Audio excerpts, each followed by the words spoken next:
pretty easy. And if you've got a paper, and if you're unfamiliar with that, look in the front. There's an uninspired page called the Table of Contents. See, and then you look it up there. What does this story say to us? We're trying to understand the story in the context of maturity. We're not just reading a story about Job. We're in a series this year about Jesus growing in in wisdom and stature and in favor with God and favor with men. So we chose Job to study what it means to have favor with God. And that seems so ironic that you've got a guy who's perhaps the most famous sufferer in history, and yet we say, man, that guy had favor with God. In fact, Job says in chapter 10 that you've shown me favor. Job's friends did not agree. He had 4 friends, Eliphaz, Bildad, Zophar, and later Elihu. And these guys tell the story a different way. They are absolutely convinced that Job is probably more like Satan describes him than the way God describes him. God describes him as a man of favored integrity. Satan says, the only reason he follows you is because you bribe him into it. If you didn't bless him so much, he'd dump you in a heartbeat. And Job's friends actually kind of buy into that description. But this morning, for a few moments, we're going to go to the end of Job. We're going to go to Job chapter 42.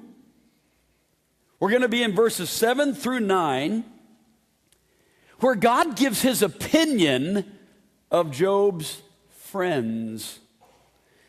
It said, after the Lord had said these things to Job, he said to Eliphaz the Temanite, I'm angry with you and your 2 friends, because you have not spoken the truth about me, as my servant Job has. So now take 7 bulls and 7 rams and go to my servant Job, and you sacrifice a burnt offering for yourselves. And my servant Job will pray for you, and I'll accept this prayer and not deal with you according to your folly. You have not spoken the truth about me, as my servant Job has. So Eliphaz the Temanite and Bildad the Shuhite and Zophar the Naamathite did what the Lord told them, and the Lord accepted Job's prayer. Now I want you to stop and put this into context for a few minutes, because throughout the book of Job, who did they actually talk to? Well, they talked to Job. And what did they talk about? How messed up Job was. That God is perfect. In fact, Josh made an interesting comment to me yesterday. He said, if you read the dialogues of Job's friends, you could preach them in any church and get an amen. Because it all sounds so right. But God steps up and he doesn't say, hey, I'm mad at you because of the way you talked about Job. Did you notice twice? He said, the problem is you didn't tell the truth about me. Now, right now this morning, I want you to stop whatever you're doing. And if you don't get anything else, I want you to dwell on these 2 questions. What has the world been saying about God that's got us into so much trouble? What has the world been saying about God that's got us in so much trouble? Think about it. Some people will say, well, there is no God. It's created a lot of problems. Some people will say, well, God likes us better than he likes you. It's created a lot of problems. Some people have said, well, God likes the color of our skin better than he likes the color of your skin. It's got us in a lot of problems. Some people have said, well, because we're doing so well, God must like us better than he likes you. Boy, that's caused a lot of problems. Do you hear what I'm asking? What are people saying about God that's got us in so many problems? Here's the second question. Equally important, what are you saying about God that's creating problems for you?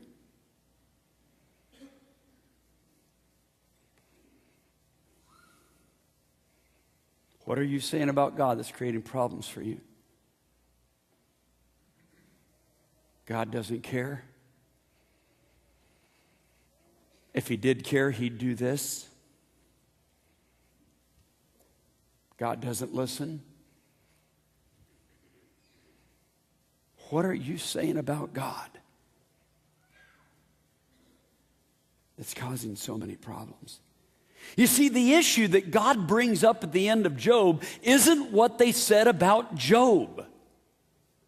It's what they were saying about God. So what did they say? Let's take a look at this. I want you to just note these. These are so critical. These aren't just about Job. This is about me. This is about you. Here's what they said. No one ever suffers this way unless they deserve it. What's the second thing they said?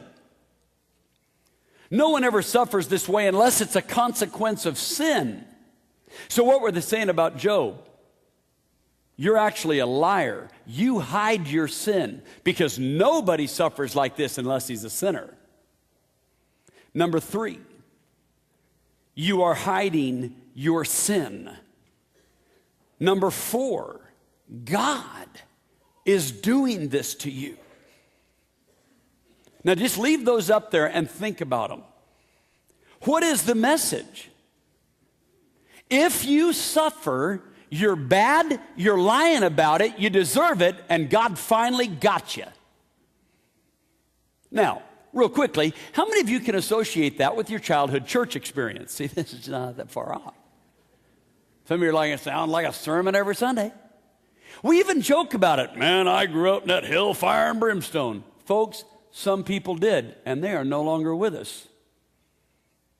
They don't go to church. They lost their faith. Oh, it's not that they're not spiritual. They just became convinced a long time ago, I will never be good enough to go sit with those folks on Sunday morning, so I just as well skip it. I sat down with a brother in Christ from this church in his 70s who looked across the table and said to me, am I just wasting my time? Now, what do you mean by that? Have I sinned badly enough already that I'm going to hell and it won't make a difference? That's a true story. Sitting right here this morning. You see, when we tell ourselves the wrong thing about God, even the Bible sometimes can't jar us loose from it. We are so convinced that what we're saying is true that we decide to live by it. So what did they say?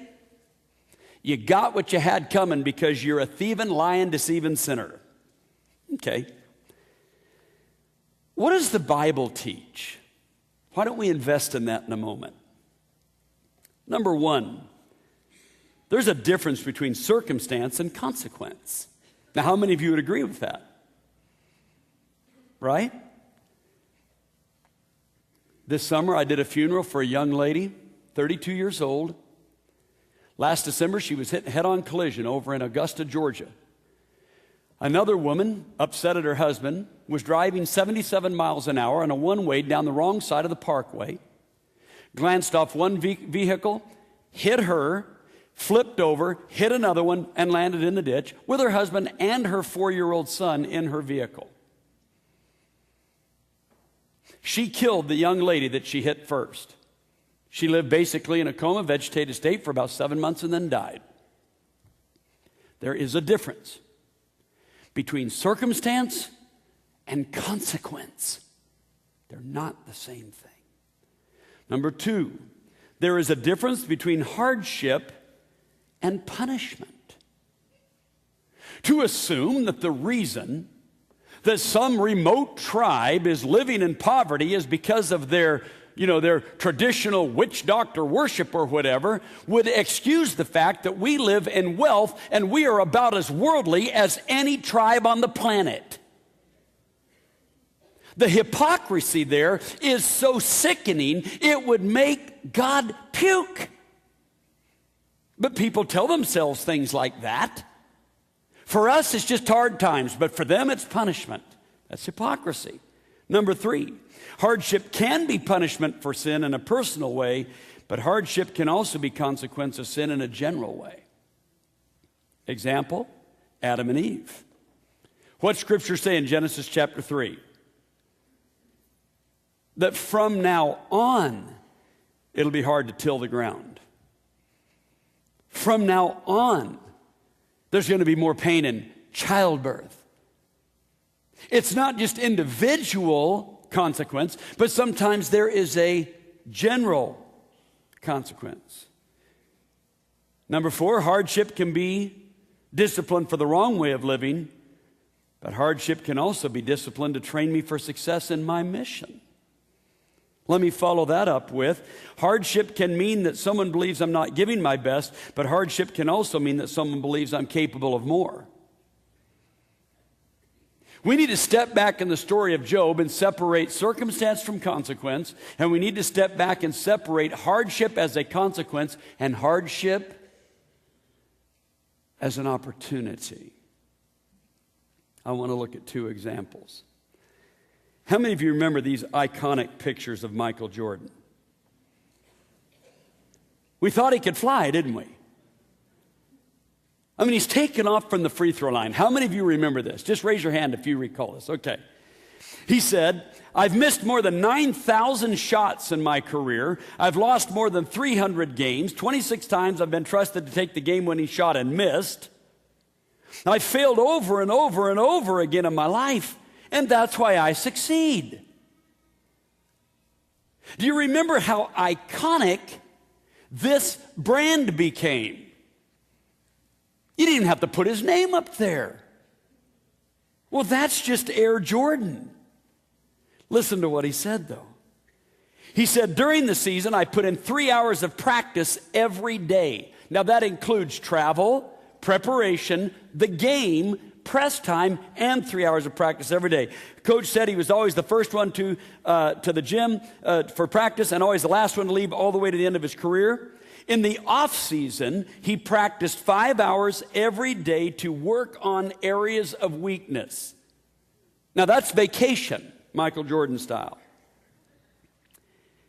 He was in the league 6 years before the first championship. First year, got knocked out in the first round. Next 2 years, swept 4 games each by the Celtics. Next 3 years, beat by Detroit 3 years in a row.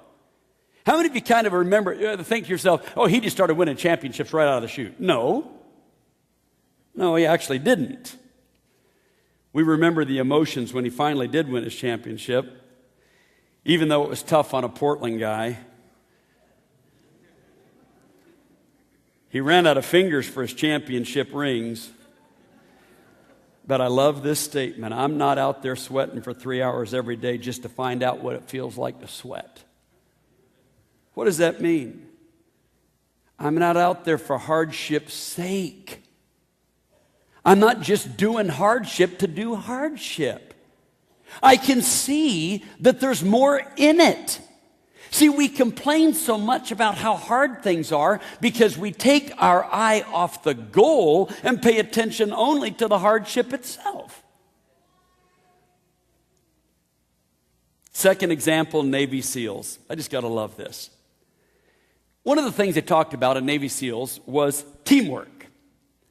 They said everybody that actually ends up eventually becoming a Navy SEAL, they already have the basics.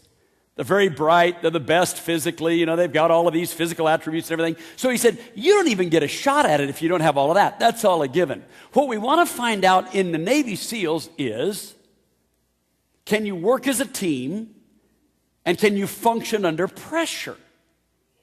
So they're training him, and I thought to myself, well, that's kind of interesting with the log, but I like this guy in the middle. This is my favorite guy, right? Yeah, that guy right there.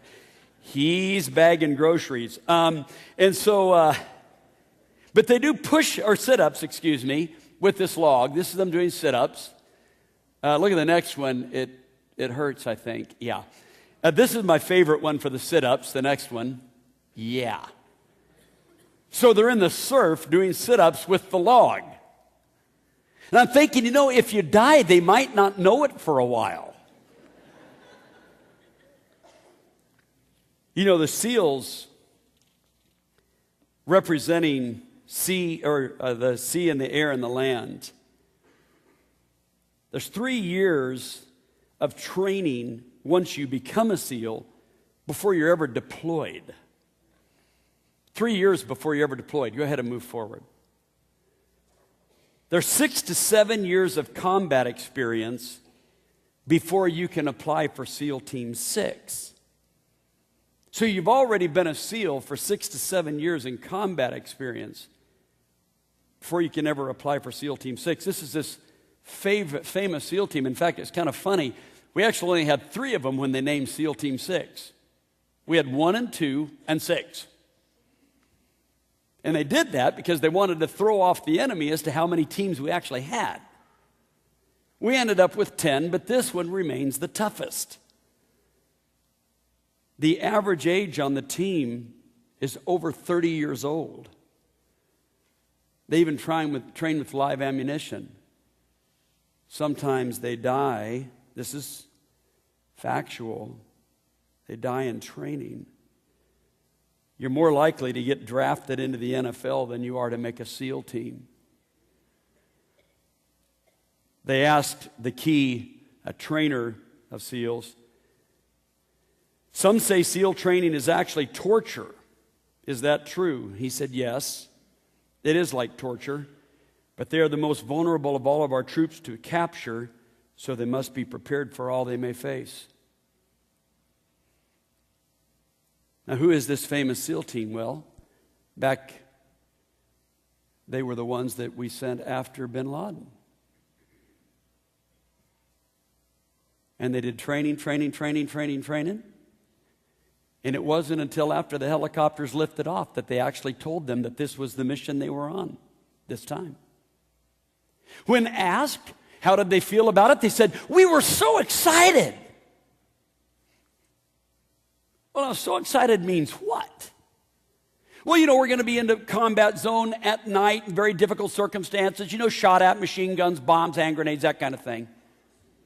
Okay, so let me make sure I'm piecing this all together. You're flying in at night. The chances are you'll probably die, but you are so pumped you can't believe it. Yes, because why? Because we have trained for this, prepared for this. Our hardship has a focus. It has a mission. And the fact that they ask us to do it says they believe we're the best they've got.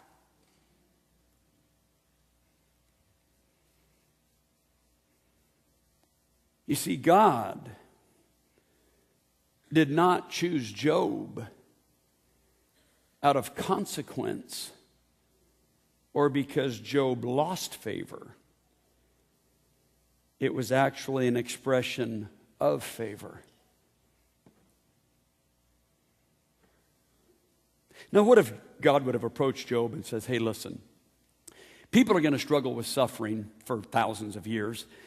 I'm looking about 4,000 years out, pretty much to 2013, even though this predates any international calendar, the Gregorian calendar or anything. I want you to think about 4,000 years out, and there's going to be a group of people in Atlanta, Georgia, but Atlanta doesn't exist yet, but there's going to be a group of people there. And Job, what I really need you to do is just go through this suffering, do a really good job about it. I'm going to write your story up. We'll publish it in the book. We'll pass it on to them.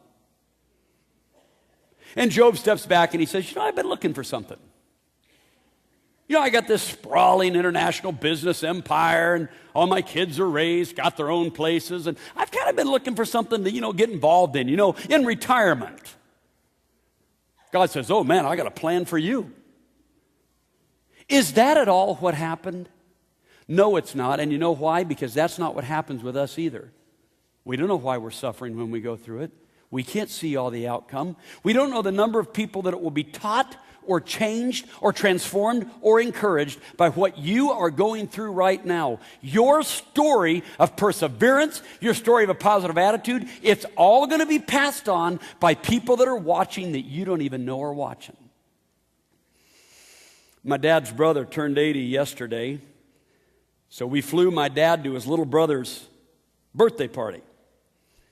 He left Gateway, Colorado, population, a couple hundred. Flew to Denver, was on his way to his brother's birthday party. I didn't get to fly him on Delta this time, so we had to fly United. In Denver, the guy with the wheelchair, my dad's got circulation problems, so he's 82 years old. The guy with the wheelchair pushes him into a hallway and says, "I'll be right back." But he didn't come back. He forgot my dad in the hallway. So pretty soon my dad starts hearing himself being paged over the intercom in the airport that he needs to be at his gate, but he's in a hallway. Finally, the guy comes back, grabs my dad, and says, "We got to get you to the gate." He's on his way to the gate. The guy realizes we're not going to make it. So he flags down one of those carts that's going through the airport. Cart. You know that one, right? He puts him on the cart, but doesn't tell him he's in a hurry. So the cart goes to one gate, second gate, third gate, picking up people, dropping off, having a good time. And my dad misses his flight. My mom gives me a call. She's crying. She's upset about the situation. I don't know what's going to happen with your dad. I give my dad a call. He answers his phone. He's in the Denver airport. "Hey, what's up?" I said, "How you doing?" "Great." I said, "Where are you?" "I'm in line." "For what?" "Oh, they got to reticket me." I said, "So did you miss your flight?" "Yep." He told me the whole story, just what I told you. I said, "Man, it sounds like Keystone Cops." He said, "I was at Central Station of Keystone Cops." I said, "So are you okay?" "Yep, gonna get in 11, I'll be fine." I thought, I'd like to be like him. I'm just not sure I want to pay the price. I think I really want to influence people that way. I think I really want my story to be told that way, but I'm not sure I want to give up complaining and whining about hardship. Josh told us, man, what we got to do is give praise to God anyway. And I'm like, yeah, I got that up here, but when it actually comes to the moment, I don't really want to do that. But see, what God is calling us to is to understand, I haven't abandoned you. I haven't removed my favor. I've got a mission. I'm on it. You're in it. Your training is now brought to bear on this mission. One of the guys that I just love and respect and enjoy and am inspired by in this church is Michael Prather. Michael, would you join me and come up here? Michael's going to share with us a little bit this morning about some of the trials that he's had in his life and then how God has been at work in the midst of all of that. Good to see you, man. Welcome, Michael Prather this morning.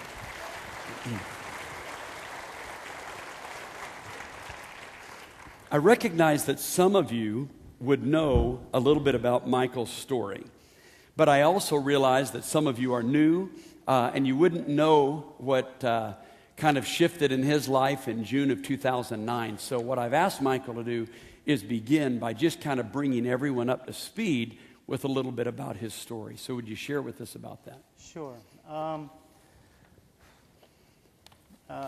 In summer of 2009, my wife Jeanette had graduated with a master's degree, and she wanted to walk in the ceremony down in Fort Lauderdale. So the family, we all went down to Florida and kind of had like a little mini vacation. It was Stephen had just graduated, and we were it was going to be our last kind of vacation thing together. On the trip back to Atlanta, just south of Macon, the tire blew.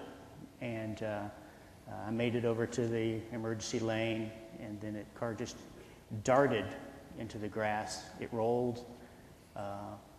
My younger son, Matthew, died at the scene of the accident. He was 15 years old. We got Jeanette to the trauma center in Macon, and 4 days later, she died.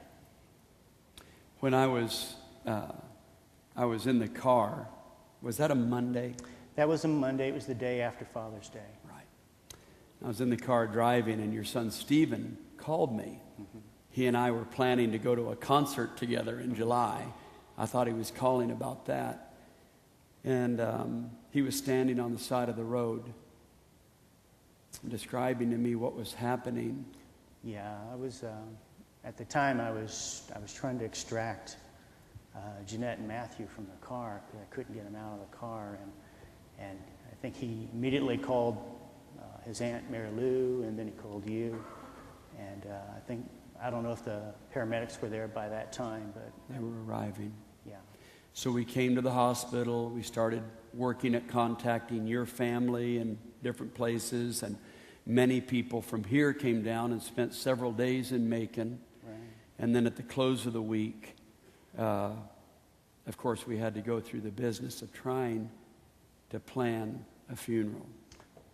Yeah, that was very difficult. I mean, I'll never forget the image of looking through that door and seeing the two coffins here. But I got to say that the congregation, the family, just really came out and was so very supportive. That was wonderful. What were some of the things you begin to go through in, the next few weeks, the next few months? That happened in June, of course, and so you're looking ahead to several major events. Stephen going off to college and many things happening. So what was going on in those next few weeks, those next few months, and so on as it moved forward? Well, I mean, it's certainly traumatic, and there's a lot of stress involved. Those few first weeks, I was focused on spending time with Stephen, because once he was gone, I was alone after that, and so we spent a lot of time together. And when I took him to college, we really kind of had a little bit of a road trip. It was tough when I got back. As I got back, and it was just an empty house. And I remember many times sitting on the steps in the house. And, that's when you begin to really think and question things. Tell us about some of those questions, things that ran through your mind, things you wondered. One of the major things that ran through my mind is, what do you believe, Mike? I questioned whether God even existed. And I had to process that and think through that. And I quickly realized that, I do believe God exists. And I'd seen too many things, people's lives change too much, seen God work in so many ways that I couldn't think otherwise. But I never really questioned that God did something to me, but I recognized at some point that he had the opportunity to stop it as it was unfolding, and he didn't. And so I've had to process that as well. Yes. That's one of the big questions when people look at Job, is how could God allow things to progress that could bring so much pain? You were involved in, all four of you were involved up to your necks in the ministry here and missions and youth and all kinds of things. What were some of the ministries that you were involved in before the accident that you're still involved in now? Well, the major one is what we call the anchor ministry.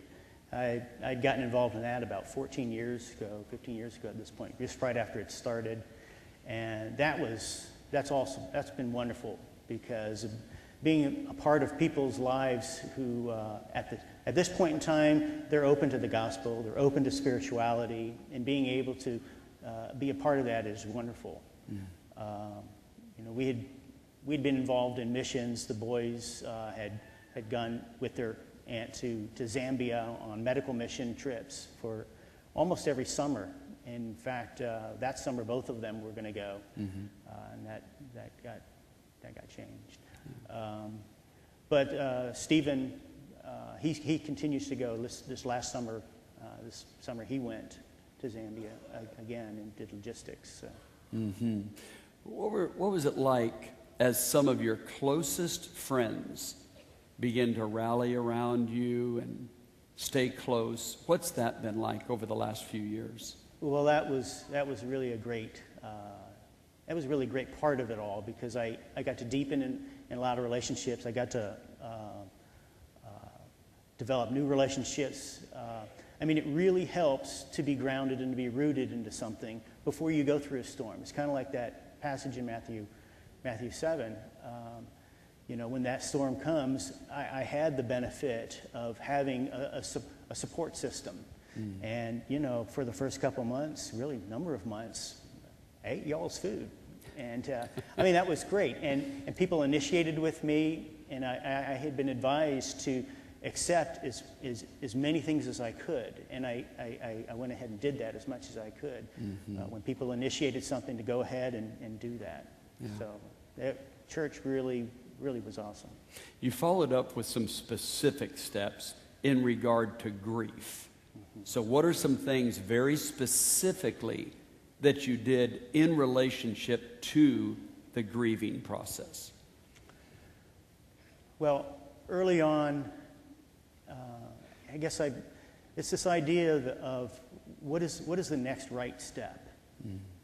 Okay, early on, the next right step sometimes is just getting up in the morning, get something to eat, go to work. Then the next right step becomes, stay plugged in to the church where you're at, serve somebody. And I'm a big believer that you need to serve other people. You need to be part of a ministry that's larger than yourself. So for me, being in part of or getting a part of a ministry or a cause was the next right step. Yeah. And so I felt like there was a need for more of a grief ministry here. There had been some things that had been done by Linda Wright, but something that was more ongoing, got some things started with there. It's interesting. As I'm out sharing my faith, as you know, this last year, I met a lady who had lost her husband, was going through extremely difficult time, hard to eat, hard to get up, hard to go to work. And I asked you to reach out to her, and along with Sherry McMillan and some others, you guys scooped her up, and now she's in a small group and growing here, and very, very happy, which I think she never imagined that she'd be happy again. And so your work in that grief, 4 years ago, has helped to bring about, saving another person. Now, you've worked with Grief Share. Can you tell us a little bit about Grief Share? Right. Grief Share is it's a program. It's a video-based program, video-based and discussion group. The full program lasts about 13 weeks, and we meet. We're starting one up this October on Tuesday nights, about 7 o'clock. I think it's in the bulletin.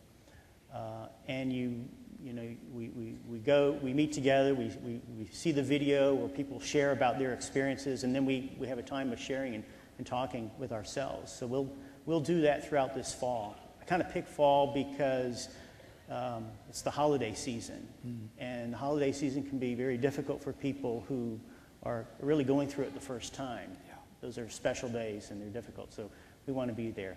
Yeah. What would you say, Michael, to people who maybe here this morning, or the people that will be listening online, who are feeling forgotten by God, or maybe even targeted, by God? What would you say to them? Well, first of all, at the beginning, that's normal. I think it's normal to feel the pain, to feel sorry for yourself, and to question your core beliefs. Over a period of time, like if it goes on for several years, there's other things that are also going on. There's the factor of choice that you can't. It's not just about what's happened to you, but it's a function of what you're choosing to do. I talked about that. What's the next right step to do? At some point, you need to allow yourself to open up, and you have to make choices not to isolate yourself, to reach out for help, and to connect with other people. Those are very important things, and it's easy to be sucked into the blackness of the pain, and you've got to make choices and decisions not to allow that to happen. God's done a few special things in your life over the last couple of years, so I'm thinking about one really special one. Why don't you tell us a little bit about 2011? Yes, I developed a relationship with a very special girl, Sarah. I'd actually known her for about 25 years. I actually met her before I'd gotten married, and so after the accident, I'd had her in the back of my mind, and about a year, just over a year after the accident, I decided to contact her, give her a call, and asked her for if I could take her out on her birthday, which was in August. And that started from there, and I was sold after that first date, really. And she's been wonderful. She's getting me to do things that I've never done before, camping, hiking, and she's had a passion for the Latino ministry. And so now I'm learning Spanish and getting involved in the Latino ministry. So, when's your anniversary? September 11th, 9, 10, 11 at 12. That's what it was. Nicely done. His wedding is in my medical records. I was in the hospital, and many of you will remember this in 2011, and I had a feeding tube, but it was in an inopportune place. And so I said to the doctor, there's one thing on the calendar that I've got to be there for, and that was his wedding. And so this doctor came in that I had not met and was going to move the feeding tube, and he said, I understand you've got a wedding to go to. And I said, yes, for a very special friend. And we've rejoiced in that greatly. Michael, you are a trusted and respected leader in this church. And we are so grateful for you, for Sarah, for Stephen, for Jeanette, for Matthew. And we want to thank you for sharing your life with this church body. Thank you. It's very Thank you. encouraging. I love you. Thank you.